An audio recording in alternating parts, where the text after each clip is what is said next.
So we are going to study the properties of impulse function. ठीक है, अगर आप माइनस इन्फिनिटी से इन्फिनिटी इंटीग्रेट करते हो del of T minus T not phi of t को d T, that will be equal to phi of t not. ठीक है, फाई टी कोई फंक्शन ऑफ टी है, राइट. इसी तरह आप if you integrate from minus infinity to infinity d del t by D T into phi T D T, that will be equal to minus D phi by D T at T equal to zero, right. बहुत important properties हैं.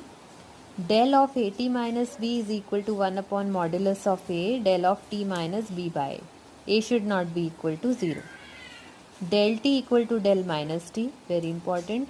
Del of J omega is equal to del omega. ठीक है, ये सबसे important है. Integrate करते हो अगर आप माइनस इन्फिनिटी से infinity del T D T that is equal to zero minus से zero plus del T D T that is equal to 1. Area under the function is equal to 1 या यूनिटी. एक और प्रॉपर्टी है इसकी, del dash of A t is equal to 1 upon a into mod a into del dash t, right. Now let's see the relationship between unit impulse and unit step function. इस पर बहुत बार question आता है. U T is basically given by integration minus infinity to T del T D tau, right. बहुत important है. And del T is equal to D by D T of U T. ठीक है, इसका derivative होता है और del का integration करोगे तो यू टी मिलेगा, राइट. नाउ अगर इम्पल्स रिस्पॉन्स हम लिखते हैं एच ऑफ टी, अगर इम्पल्स रिस्पॉन्स है उसका मीनिंग क्या है कि आप किसी सिस्टम को अगर डेल टी इनपुट देते हो तो आउटपुट एच टी आएगा, उसे इम्पल्स रिस्पॉन्स बोलते हैं.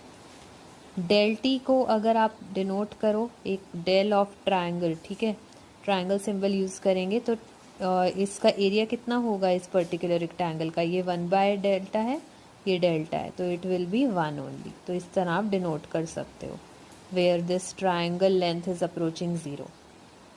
Then if we see sampling property of unit impulse function, X T into del T minus T naught is equal to X T naught into del T minus T naught. Very important.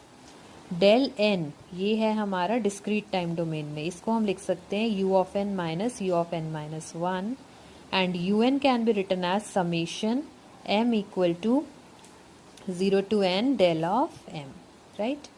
I hope it is clear. Do not forget to subscribe the channel Learn with Nisha ji.